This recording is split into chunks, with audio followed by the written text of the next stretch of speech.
Un encuentro con su palabra, porque secase la hierba, marchitase la flor, mas la palabra de Dios permanece para siempre. Con ustedes, el doctor José Ricardo Arias Quintero.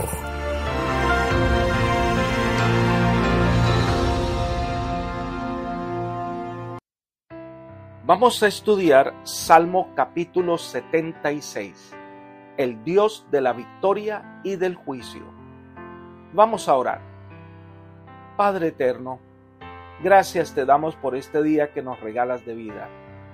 Te damos gracias por el perdón de los pecados.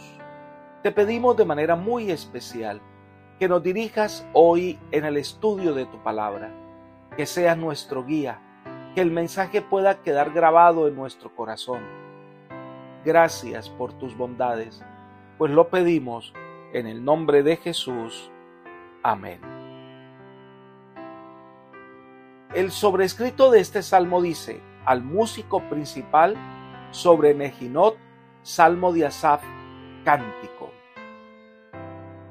Este salmo es un canto de liberación, cuando Sennacherib es derrotado, cuando la intervención milagrosa del Señor hace que los planes del malvado rey asirio sean frustrados. Derrotado, Sennacherib vuelve a su país, donde es muerto por sus propios hijos. Las armas que el enemigo desenvainó contra el pueblo de Israel fueron las armas que le trajeron su muerte. Dios obra con justicia, es el defensor de su pueblo, por eso la victoria está asegurada. Elena de White hace un comentario con respecto a esta victoria de la siguiente manera: el Dios de los hebreos ha prevalecido contra el orgulloso asirio. El honor de Jehová había quedado vindicado en ojos de las naciones circundantes. En Jerusalén, el corazón del pueblo se llenó de santo gozo. Sus fervorosas súplicas por liberación habían sido acompañadas de la confesión de sus pecados y de muchas lágrimas. En su gran necesidad, habían confiado plenamente en el poder de Dios para salvarlos, y Él no los había abandonado. Repercutieron entonces en los atrios del templo cantos de solemne alabanza. Libro Profetas y Reyes, página 267. Todos llegaron a conocer que la victoria fue obra de la poderosa intervención de Dios. Este salmo contiene 4 estrofas, cada una compuesta por 3 versículos. A través de este salmo, el autor no solo visualiza la derrota de los asirios por manos de Dios, sino que también nos traslada al momento del triunfo final, el triunfo de la justicia eterna. De esta manera prueban la insensatez de la locura de la ira humana y cómo la sabiduría de Dios puede someter el orgullo del hombre. La primera estrofa de este canto son los versículos 1 al 3. Se introduce el salmo con un reconocimiento de la soberanía de Dios. Leamos el versículo 1. Dios es conocido en Judá, en Israel es grande su nombre. El salmista comienza este salmo diciendo que su pueblo conoce a Dios, no como una deidad pasiva, sino como un Dios que camina con su pueblo. Dios está en medio de su pueblo, su templo está en Jerusalén, allí habita el Señor. Leamos el versículo 2. En Salem está su tabernáculo y su habitación en Sión. Salem es el nombre corto de Jerusalén y significa lugar de paz. Allí era el lugar donde moraba la presencia de Dios. Este es el baluarte del pueblo de Dios. El secreto de la grandeza de Israel no eran las riquezas o el poderío militar, sino la protección divina.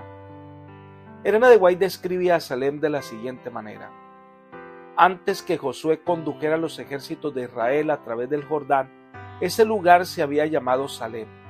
Cerca de allí, Abraham había probado su lealtad a Dios. 800 años antes de la coronación de David, había vivido allí Melquisedec, sacerdote del Altísimo. Ocupaba este sitio una posición central y elevada en el país, protegida por un cerco de colinas. Como se hallaba en el límite entre Benjamín y Judá, estaba también muy próxima a Efraín y las otras tribus tenían fácil acceso a él. Libro Patriarcas y Profetas, página 761. Recordemos que este lugar fue conquistado por David para que fuera la capital del reino y el centro religioso de Israel. Miremos el versículo 3. Allí quebró las saetas del arco, el escudo, la espada y las armas de guerra. Dios peleó por su pueblo, es su baluarte y su escudo. Cuando Israel se aleja de Dios, Dios lo deja solo e Israel solo no tiene fuerzas. La fuerza del pueblo de Dios radica en su confianza en el Señor. Dios es nuestro defensor, Dios es nuestro libertador. Por eso Él es Jehová de los ejércitos, porque Él pelea nuestras batallas y en Él somos vencedores.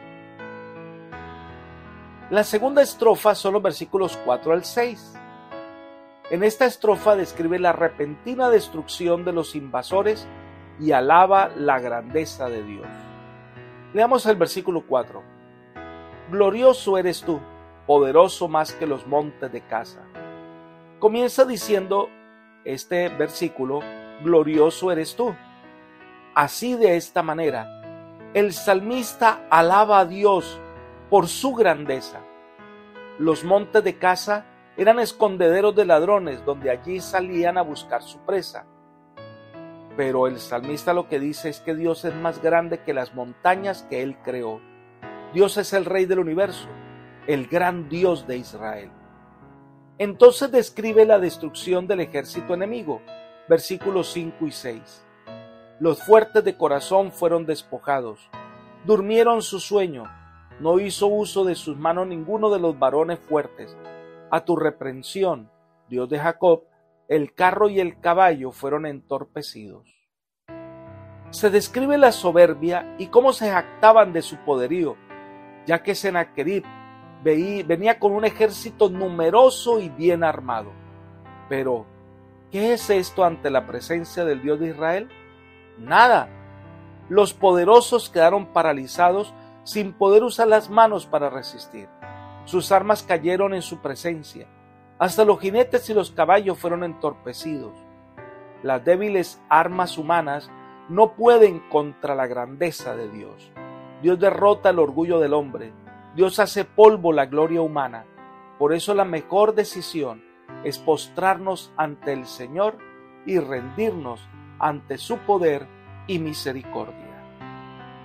La tercera estrofa son los versículos 7 al 9 y describen la destrucción del enemigo como un acto de castigo que enseña una lección a todo el mundo. Leamos el versículo 7. Temible eres tú. ¿Quién podrá estar en pie delante de ti cuando se encienda tu ira? La expresión temible eres tú es enfático, en el sentido que Dios es digno de reverencia, que ha derrotado a los enemigos. Cuando Dios actúa, ¿quién puede resistirse a Dios con alguna esperanza de lograr el éxito? La justicia de Dios actúa y el mundo queda en silencio. No tiene nada que refutar, nada de qué quejarse. Él obra con justicia y poder. Veamos los versículos 8 y 9. Desde los cielos hiciste oír tu juicio. La tierra tuvo temor y quedó en suspenso. Cuando te levantaste, Dios, para juzgar, para salvar a todos los mansos de la tierra. El mundo no tiene nada que decir o refutar ante el actuar del Dios Todopoderoso. El ejército de Sennacherib, al ser derrotado por el Dios mismo, hizo que la tierra guardara silencio ante la majestad de un Dios tan grande y todopoderoso.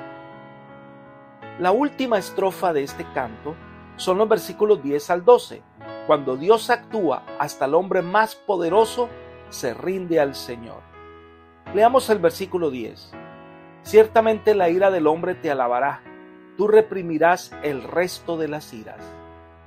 La hostilidad humana contra Dios da ocasión para el despliegue del poder divino, lo cual acarrea alabanza al reconocer que Dios es mucho más poderoso que las intenciones de los seres humanos. Vayamos un poquitico a mirar la historia de Daniel. Allí se nos muestra esta realidad. Ante la furia del rey, Dios actúa y el rey simplemente se rinde al poder de Dios. Ellen G. White comenta sobre la historia de Daniel lo siguiente con respecto a lo que le ocurrió al rey Darío. Dios no impidió a los enemigos de Daniel que le echasen al foso de los leones. Permitió hasta allí cumpliesen su propósito los malos ángeles y los hombres impíos.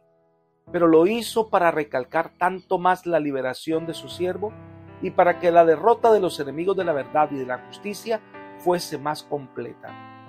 Ciertamente la ira del hombre te acarreará alabanza. Había testificado el salmista: mediante el valor de un solo hombre que prefirió seguir la justicia antes que las conveniencias, Satanás iba a quedar derrotado y el nombre de Dios iba a ser ensalzado y honrado. Libro Profetas y Reyes, página 399. Dios abate en el polvo la ira del hombre. Dios es el vencedor.